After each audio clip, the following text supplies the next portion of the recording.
श्रीमन्नारायण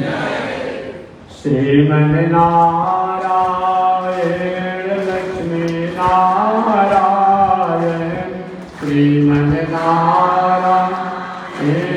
लक्ष्मी नारायण श्रीमन्नारायण नारायण नारायण श्रीमन्नारायण नारायण श्रीमन्नारायण जगोधारायण श्रीमन्नारायण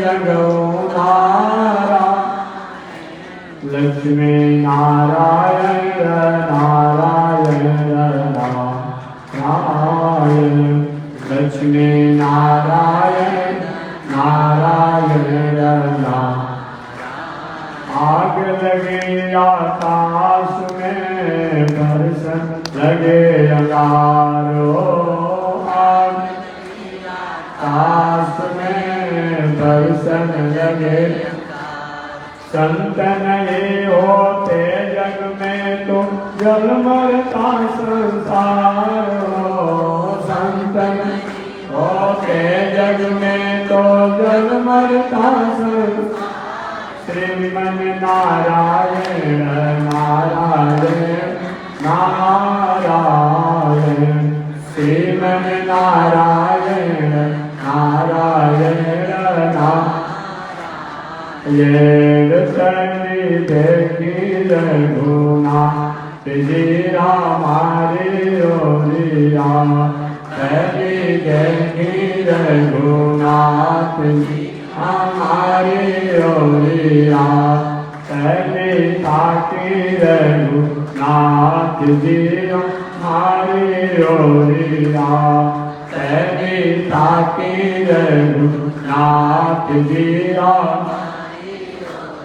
बगसर में आके रवा तड़काक मरनी बगसर में आके रवा तड़काक मरनी गौतम नारी अहिराक करनी गौतम नारी अहिराक करनी तन देखी रघुनाथ जी हमारी ओरिया तन देखी रघुनाथ जी हमारी ओरिया तन ताकी रघुनाथ जी हमारी ओरिया तन ताकी रघुनाथ जी हमारी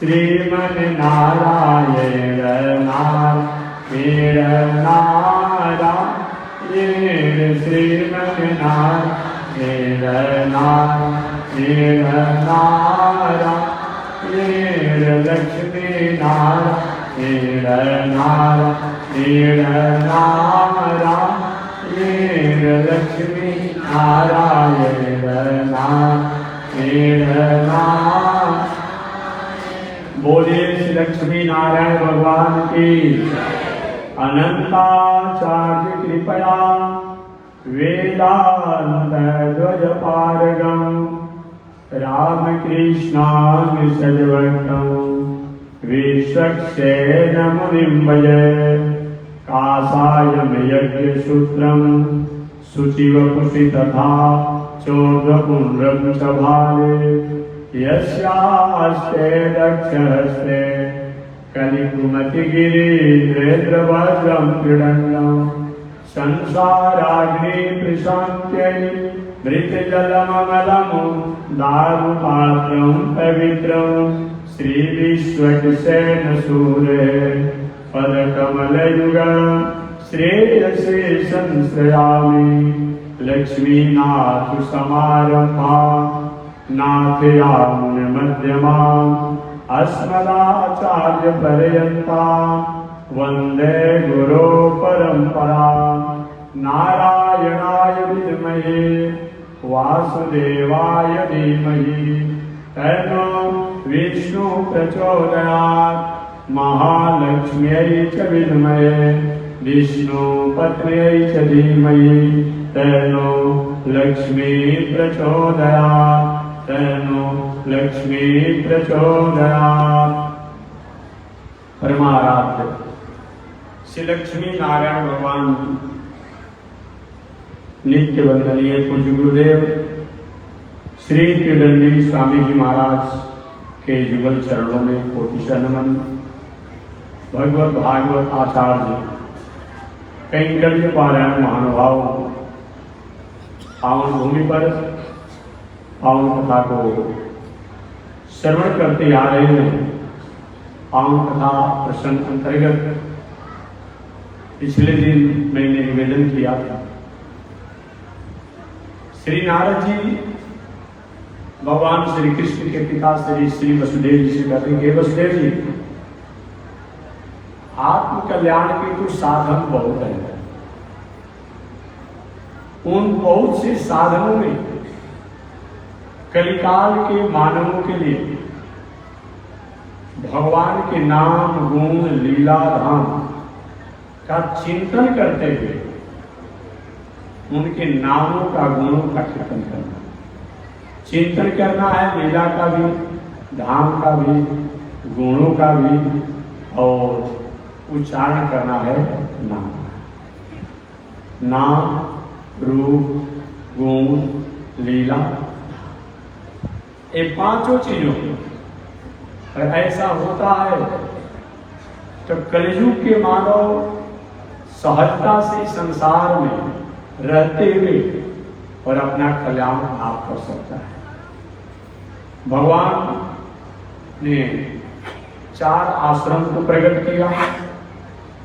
भगवान ने 4 वर्ण को प्रकट किया। कोई भी चीज विभाजन जो होता है भेद के लिए नहीं होता है, व्यवस्था के लिए होती है। कोई भी चीज आज के परिवेश में हम किसी प्रकार के विभाजन को भेद नहीं ले देते हैं, क्योंकि ऐसी बात है। मानव मात्र को 4 भागों में बांटा गया। मानव मात्र सतयुग के ऋषियों ने, शास्त्रों ने मानव मात्र को 4 भागों में बांटा। ब्राह्मण, क्षत्रिय, वैश्य और दास। ब्राह्मण जो वैदिक परंपरा से सब अपना जीवन जीता हो और वैदिक परंपरा से जीवन जीने का जो समाज राष्ट्र को प्रेरित करता हो, ऐसे ब्राह्मण हुए। सृष्टि के प्रारंभ में भगवान श्रीमन नारायण के सत्य संकल्प और सत्य इच्छा के अनुसार ब्राह्मण मुखमा से बाहु राजन्य पूर्व तदस जदवैश्य पर ध्यान भगवान के मुख से ब्राह्मण प्रकट था।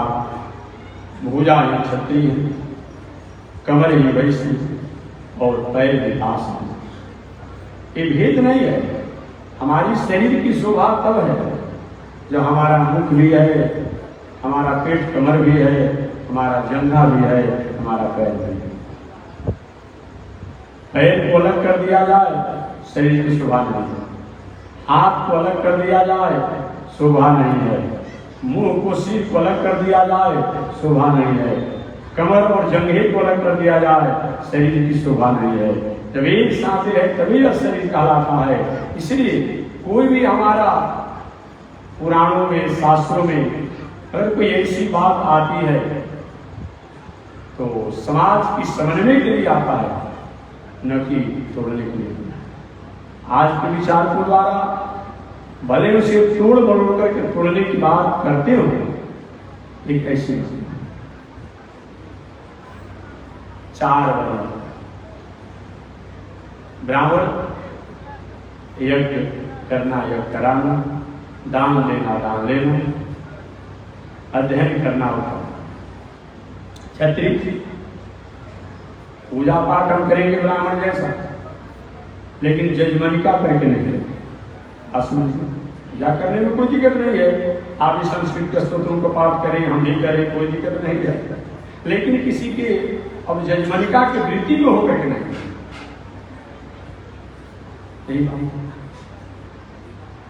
दान ऐसे आप ठीक है करे के रूप में नौकरी व्यापार करते हुए पैसा जो कमाई अच्छी बात है, लेकिन हाथ फैला करके ऐसा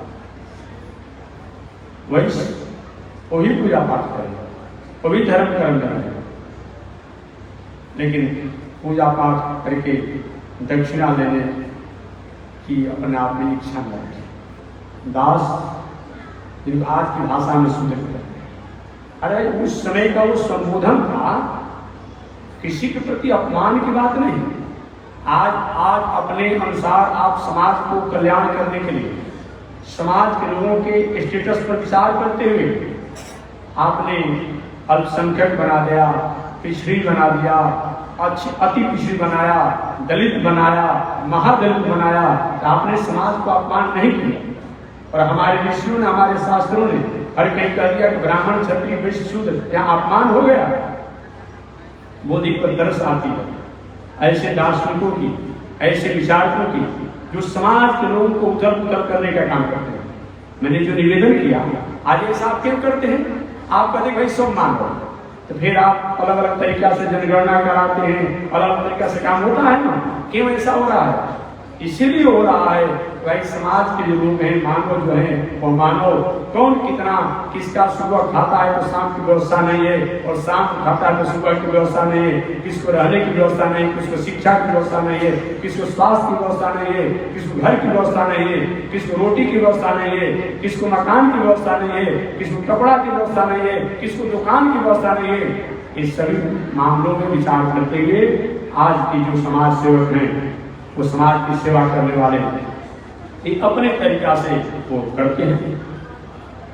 आपने अगड़ी कर दिया, पिछड़ी कर दिया, दलित कर दिया, महादलित कर दिया, अति पिछड़ी किया और भी अल्पसंख्यक किया। क्यों ऐसा आप करते हैं?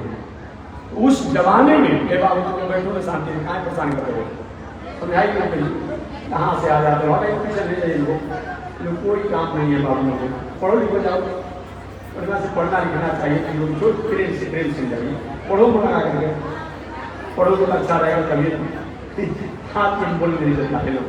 चलिए कोई बात नहीं है। तो मैं निवेदन करना चाह रहा हूँ भाई उस समय की यही व्यवस्था था, बात समझ लिया था। एक समाज की जो आकलन करने के लिए, उसको विकास ऊंचाई पर उठाने के लिए एक व्यवस्था किया गया था। किसी के प्रति अपमान नहीं है, याद रखिएगा, किसी के प्रति अपमान नहीं है।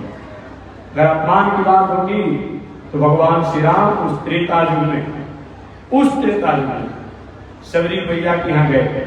आपको कथा में सुना चुका हूं, लेकिन सुनाना बार बार इसीलिए पड़ता है, कुछ महानुभाव इसी को समझा बुझा करके समाज को मिसगाइड कर देते हैं, भ्रमित कर देते हैं, जबकि ऐसा होना नहीं चाहिए।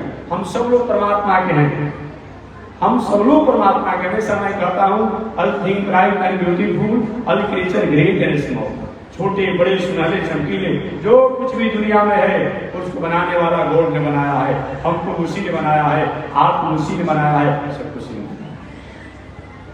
ठीक है, हमारे दिनचर्याएं कुछ अलग हो सकती है, आप कुछ दिनचर्याएं अलग हो सकती है, ये बात कहा जा सकता है, लेकिन सबको बनाने वाला वही परमात्मा है, इसको हम नकार नहीं सकते। भगवान श्री राम किष्किंधा में पूछे,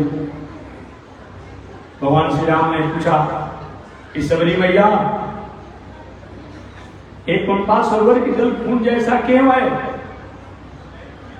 सबरी मैया के नेत्रों से आंसू बहने लगे, रोने लगे। प्रभु, आप जान करके और हमसे पूछ रहे हैं, आप जानते हुए भी हमसे आप पूछ रहे हैं। मेरे गुरुदेव बतंग ऋषि थे, कुछ ऋषियों ने ईर्ष्या की भावना में आकर के, द्वेष की भावना में आकर के, दाह की भावना में आकर के और उनको अपमान करना चाहा। उनकी तपस्या, साधना, आराधना से थोड़ी सी विचलित होकर के लोग ईर्ष्या करके उनको अपमान करना चाहा, बदनाम करना चाहा, तो मेरे गुरुदेव ने कहा कि अगर मैंने अपने जीवन में कहीं तपस्या साधना और मर्यादा का कहीं चंचलता नहीं किया है, भंग नहीं किया है, और भक्ति प्रपत्ति के लिए कभी मैं पीछे नहीं रहा हो, अगर सही में अगर मैंने अपने जीवन में कभी समाज का, राष्ट्र का, प्राणियों का, प्रकृति का, संस्कृति का, शास्त्र का कहीं अवहेलना नहीं किया है, तो मेरे कर्म का सत्फल का फल होना चाहिए कि जल जो है खून जैसा हो जाए। उसी दिन से पड़ा हुआ भगवान ने कहा, सबरी मैया ने कहा, प्रभु इसको आप निर्मल कर दीजिए, निर्मल कर दीजिए, पहले जैसा कर दीजिए। भगवान ने कहा नहीं, मैं नहीं करूंगा, तुम्हारे मुंह शक्ति है, तुम तपस्विनी हो, तुम अपने पैरों को स्पर्श करो। और सही में पैरों को जब स्पर्श किया गया, वो जल निर्मल पहले जैसा हो गया। बताइए, मैं निवेदन करना चाह रहा था कि हमारे यहाँ कहाँ अपने आप में असहजता की बात आती है जी। भगवान श्री राम चाहते तो जो अपने चरणों के धूल से गौतम नारी को कई स्वरूप में ला सकते हैं, क्या वो भगवान के पास वो ताकत नहीं था?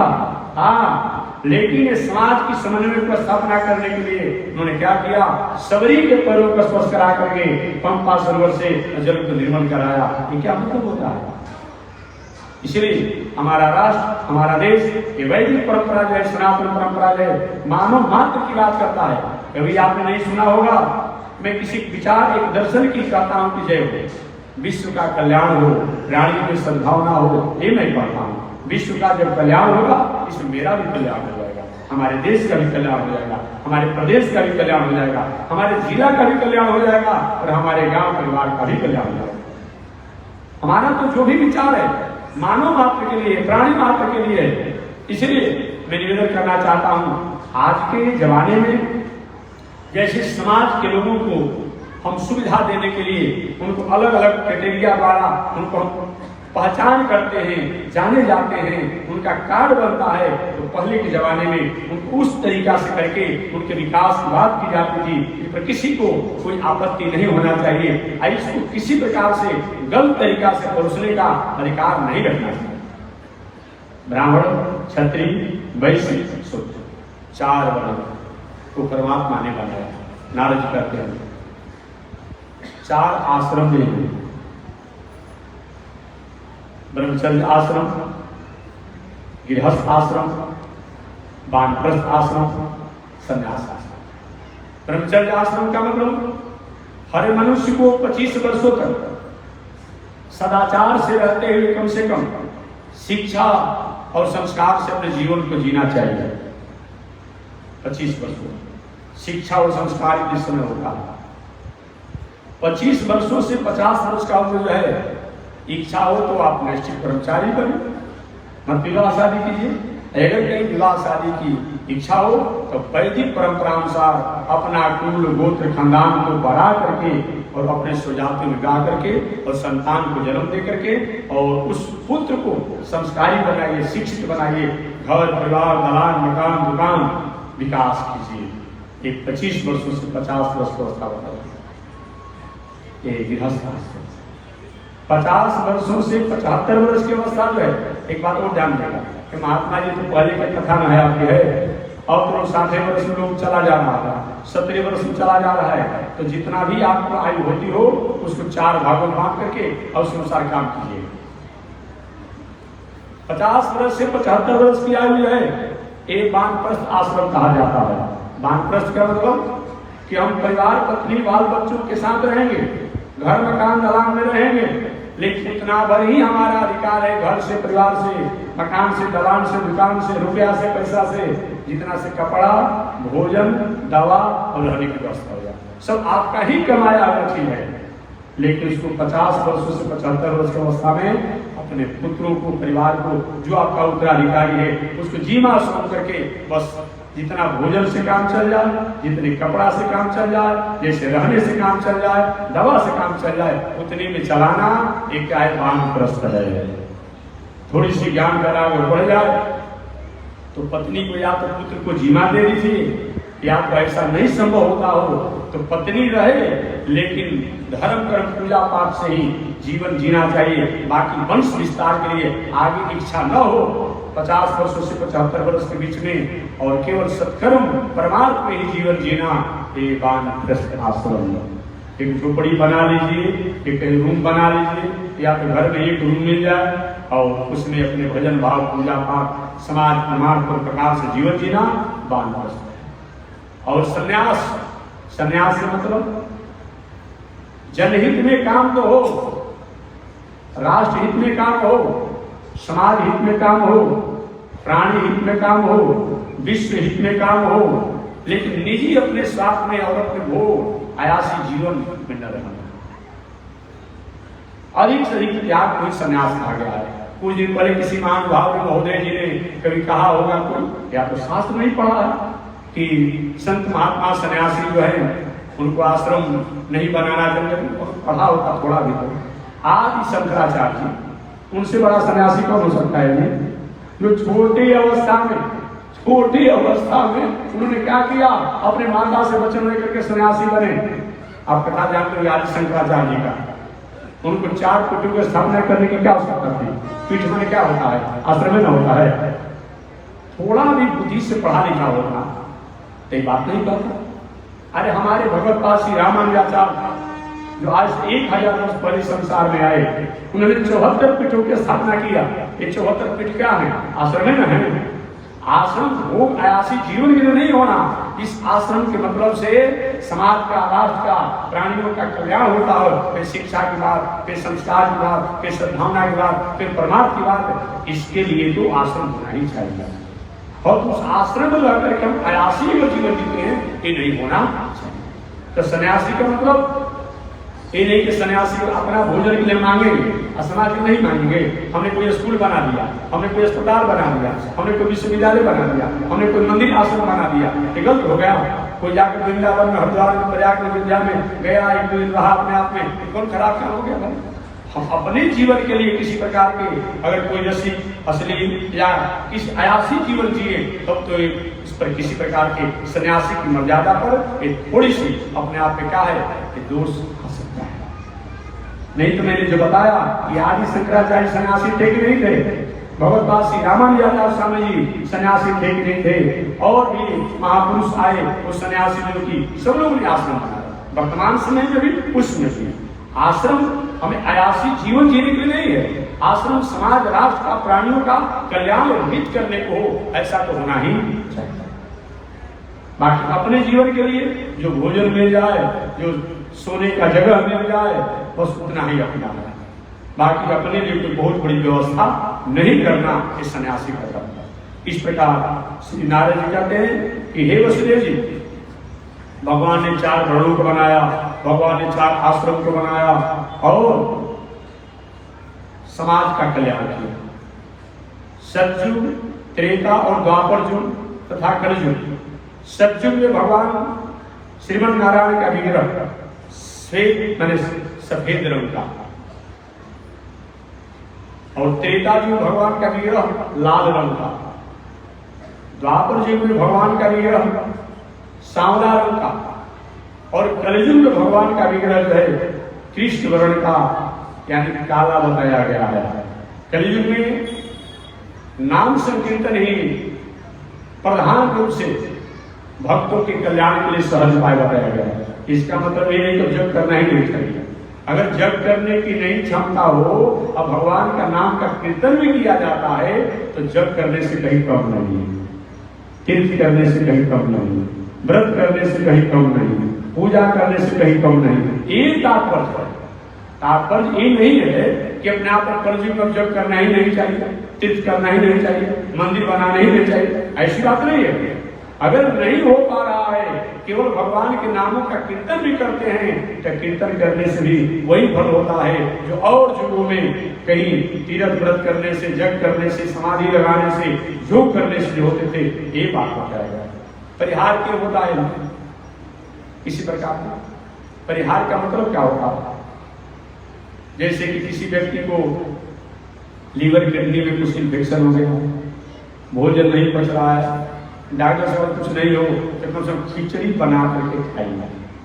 अब इसका मतलब ये नहीं तो सभी लोग खिचड़ी ही खाएंगे, ऐसी बात नहीं। रोगी आदमी है, आपको पच नहीं रहा है तो क्या करें, खिचड़ी बना कर खा लेंगे। लेकिन अब जो रोगी के साथ अभिभावक आया हो, उसका परिवार हो, अब सबको बढ़िया खिचड़ी ही खिलाइए, ऐसा थोड़ी मतलब होता है। नहीं, इसीलिए बताया गया है कि कलयुग में नाम कीर्तन करने को बताया गया है। अगर हमारे पास जप करने की क्षमता नहीं, योग्यता नहीं है, तप करने की क्षमता योग्यता नहीं है, दान करने की क्षमता योग्यता नहीं है, तीर्थव्रत करने की क्षमता योग्यता नहीं है, तो भगवान के नामों को उच्चारण करने से भी, कीर्तन गुणगान करने से भी हम यज्ञ दान तीर्थव्रत करने का फल प्राप्त करेंगे। ये मैं नहीं कहता, श्रीमद् भागवत महापुराण के महात्मा में निवेदन किया गया 2 श्लोक। यत् फलं नास्ति तपसा न योगेन समाधिना, यत् फलं नास्ति तपसा न योगेन समाधिना। जिस फल को तपस्या जो समाधि द्वारा प्राप्त किया जाता है, अब बहुत दुरूह काम होता है, बहुत कठिनाई से प्राप्त किया जाता है, तत्फलम सम्यक् कलौ केशव कीर्तना। उस फल को कलयुग में केशव के कीर्तन करने से भी हम प्राप्त कर लेते हैं, ये बात है। इसीलिए शास्त्रों की बातों को हमेशा हमें रितंबरा बुद्धि से ध्यान देना पड़ेगा। अभी कुछ देर पहले मैं निवेदन किया था कि कलयुग में 4 काम निषेध किया गया है शास्त्रों में, 4। उसमें सबसे मांस से श्राद्ध करना, देवर से संतानोत्पत्ति करना, यज्ञ करना, संन्यास लेना। ये 4 कामों पर शास्त्र में थोड़ा सा अपने आप में कुछ लगा है। क्या क्या? देवर से संतानोत्पत्ति करना, मांस से श्राद्ध करना, यज्ञ करना और संन्यास लेना, 4 गुरु लगाया गया। आपके महात्मा जी आज भी संन्यास दे रहा है, जग कर रहा है, तो देवर का मतलब क्या होता है? द्वितीय वरह जस देवर। द्वितीय वरह, विवाह हुआ, विवाह होने के बाद अभी समय नहीं मिला कि वर मृत्यु को प्राप्त कर गया, मृत्यु को प्राप्त कर गया, या विवाह तय हुआ और कहीं लड़का मर गया, उसका अगर भाई हो तो उस भाई से उसी लग्न तिथि मुहूर्त में अगर विवाह कर दिया जाए कोई आपत्ति नहीं। दूसरी बात, विवाह हुआ हो, विवाह होने के बाद अब वह कन्या जब तो बहू बन गई, बहू घर में आए और अपने पति का मुखमंडल नहीं देखा, किसी कारण से वो अकस्मात मृत्यु को प्राप्त हो गए। उस समय वह जो उसका भाई जो देवर जी वाला द्वितीय वरह, वह उसका अधिकारी होता है, होता था। आगे बताया गया कि मांस श्राद्ध, इसका मतलब कि और युगों में मांस श्राद्ध होता था क्या? मांस का मतलब मांस ही नहीं होता है, मांस का मतलब मांस ही नहीं होता है। शास्त्र में कुछ ऐसे वस्तु भी होते हैं जो कि मांस के समान ही बताया गया है, केवल मांस ही मांस नहीं होता है। याद रखिएगा, जैसे आज क्या कुछ लोग इस पर टीका टिप्पणी करने लगते हैं। व्यवहारिक बात आप जानिए, आज सरकार द्वारा कानून बना दिया गया है, किसी के साथ आपने बलात्कार किया तो बात ठीक है, लेकिन किसी के प्रति आपकी भावना भी थोड़ी सी उदास हो गई ना, वो भी उसी तरह के दफा उस पर आरोप होता है। माफ कीजिए, कोई कन्या स्त्री जा रही है और आपने रसिक शब्दों को बोल दिया, अश्लील शब्दों को बोल दिया, अश्लील शब्दों द्वारा संबोधित कर दिया, तो जो अपने आप को होता है आरोप, उससे कम आरोप ये भी नहीं होता। तो जैसे कि उस आरोप के बराबर यही आरोप माना जाता है, उसी प्रकार मांस तो मांस होता ही है, लेकिन एक कुछ ऐसे भी हमारे खाद्य पदार्थ है, भोजन है, वस्तु है, उनको मांस के समान ही अशुद्ध माना गया है। आजकल लोगों की निकम्बरा बुद्धि हो गई है, किसी किसी बात पर ऐसा तर्क देता है लोग कि मत पूछिए, जब वहां किसी की उसके बराबर होने पर वैसा दोस्त का अधिकारी होता है, यहाँ क्यों नहीं होगा? तो कौन, जैसे कि आपने देखा होगा गोबर छत्ता, तो सुना होगा बरसात के दिनों में सड़े गले जगहों पर होता है, गोबर छत्ता जो कहा जाता है, और उसका सब्जी भी खाते हैं। इस शास्त्र में कुछ होता है, प्याज हो लहसुन हो, ये भी शास्त्रों में मांस के समान ही बताया गया। मांस है नहीं, लेकिन मांस के समान ही बताया गया। मांस में और भी कुछ ऐसे चीज है, अब कितना मैं बात करूँ, बहुत कुछ कहा भी नहीं जाता है। थोड़ा कुछ ओवर लेटेस्ट पढ़े लिखे लोग होंगे, थोड़ा सा ऑब्जेक्शन कर देंगे, तो ऐसे मसूर का दाल है, गाजर है, ऐसे बहुत कुछ चीज है जो कि शास्त्र में निषेध किया गया है।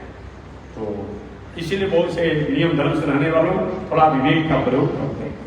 तो ऐसे चीजों द्वारा कभी किसी कालों में पूजा हुआ होगा, या कहीं कहीं किसी ग्रंथों में लोगों को पढ़ने को मिलता है कि प्राचीन समय में लोग मांस की जाति से कुछ पूजन यजन भी करते थे। यदि किंचित कहीं किसी किताबों में उनको पढ़ने को मिला होगा, तो काल होता है, वो अवस्था होती है, और उसके अपना उस व्यक्ति के साथ और उस काल उसी समय तक लागू होता है, हमेशा लागू नहीं होता है। मैं एक बार पढ़ रहा था, उसमें मैंने देखा कि लिखा है कभी किसी ग्रंथों में कोई सी बात आती है किसी ऋषि की या कोई ऐसे विद्वानों की कि ऐसा उन्होंने मांस और मांस के समान वस्तु से यजन पूजन किया, तो उसमें अकाल की स्थिति में, महाअकाल की स्थिति में जब कोई वस्तु नहीं था, उस अभाव में उन तामसी और राजसिक वस्तुओं से यजन पूजन किया, तो वह व्यक्ति तक, उस काल तक, उसी समय के लिए लागू होगा, वो हमेशा के लिए नियम लागू नहीं होगा। लेकिन इसी पे नियम बना देता है, ये बताया गया। तो दिवस संतानोत्पत्ति कलयुग से और मांस स्नान मन समझ गया। तीसरा यज्ञ को भी निषेध किया गया शास्त्रों में, और चौथा संन्यास। वहीं पर एक श्लोक नीचे आ गया, यावद वर्ण विभेद, यावद वर्ण विभेद, जब तक वर्ण आश्रम की मर्यादा पृथ्वी पर स्थापित रहे, ये बेटा है, बेटी है, पत्नी है, भाई है, ये मर्यादा रहे, जहाँ पर समझा जाए पिता है, माता है, ये सब रहे, तब तक से यज्ञ और संन्यास को त्याग नहीं करना चाहिए। दो काम तो त्याग करने को होता है, लेकिन यावत वर्ण विभेद, जब तक वर्ण विभेद की बात हो, जब तक वेद का पृथ्वी पर संस्कृति को सार्वजनिक अपना स्थानों पर किया जाता हो, तब तक यज्ञ और संन्यास को लिया जा सकता है। इसी से इस पुराने वाक्यों को, पूर्व वाक्यों को जानने के बाद भी आदि शंकराचार्य जी ने संन्यास लिया, भगवत पाद श्री रामानुजाचार्य ने भी संन्यास लिया, और जग भी होते रहे और आज भी जग हुए रहे। तो चलिए मैं आगे की तरफ बढ़ता हूँ। श्री नारद जी महाराज कहते हैं कि भगवान अलग अलग युगों में अलग अलग वर्ण के होकर के और जगत का कल्याण करते हैं।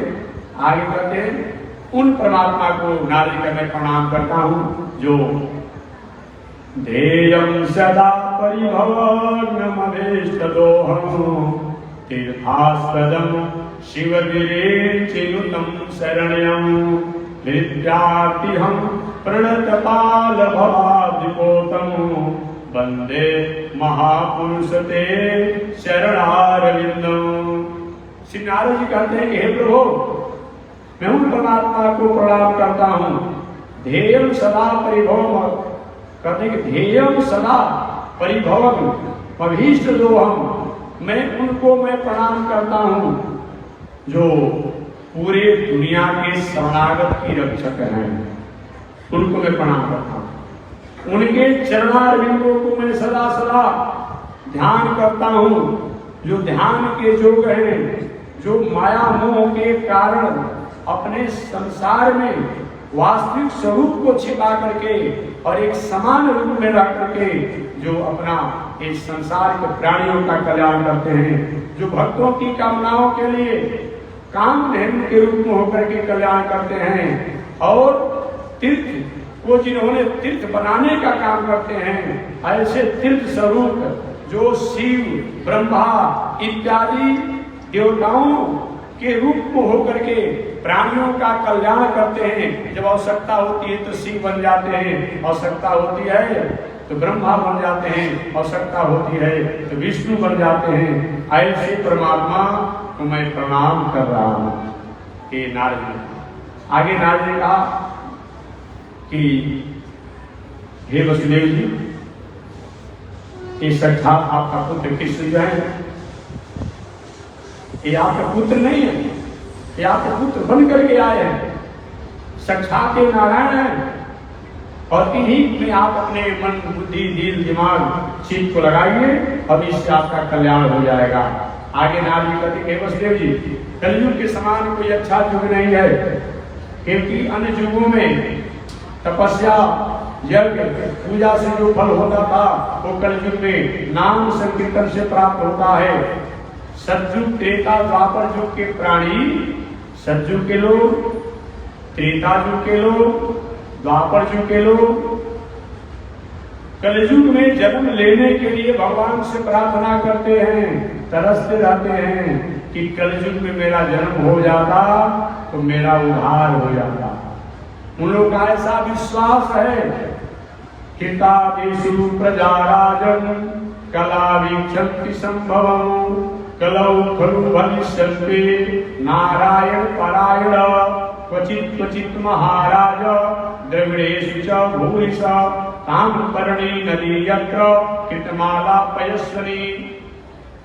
सतयुग, त्रेता और द्वापर युग के जो प्राणी हैं उनका ऐसा विश्वास है, कृतादिषु प्रजा राजन काल वीक्षन्ति संभवम्, और सतयुग इत्यादि के प्राणियों की ऐसी भावना है, ऐसी धारणा है, ऐसा विश्वास है कि कलौ खलु भविष्यन्ति नारायण परायण, कलयुग में कहीं कहीं नारायण के भक्त लोग होंगे। वो कहाँ होंगे? क्वचित क्वचित महाराज द्रविडेषु च भूरिश, क्वचित क्वचित कहीं कहीं दक्षिण भारत में होंगे, और युगों में भगवान के भक्त उत्तर भारत में हुए हों और जगह हुए हों, लेकिन कलयुग में जो भगवान के नाम भक्त होंगे क्वचित क्वचित महाराज द्रविडेषु च भूरिश, द्रविड़ माने दक्षिण देश में होंगे। कहाँ होंगे? ताम्रपर्णी नदी यत्र कृतमाला पयस्विनी प्रतीचि च महाभाग, प्रतीचि च महाभाग, ताम्रपर्णी नदी के तट पर, ये ताम्रपर्णी, कृतमाला, पयस्विनी, प्रतीचि इत्यादि नदियों के तट पर, इसी नदी के तट पर तो ये द्वापर युग का गर्भ था, कलयुग में जन्म लिए ये सतपुरुष स्वामी जन्म लिए, और जन्म लेते ही देखने लगे, बोलने लगे, चलने लगे। घर के लोगों ने सोचा कि कैसा है, अब ले जाकर इमली की खुड़रा में इनको रख दिया। 16 वर्षों तक वहीं पर रखे। माता पिता युवतयस् कन्या विभूति सर्वम यदेव नियमेन मदन वयानाम आदर्श न कुलपति वकुलाभिरामम श्रीमद्दंड युगल प्रणमान। और वही खुड़रे में तपस्या समाधि में लगे रहे। बाद में वही सब गोदावरीवाल कलयुग का वो माता के गर्भ में, लेकिन जन्म उनको द्वापर युग में था और कलयुग में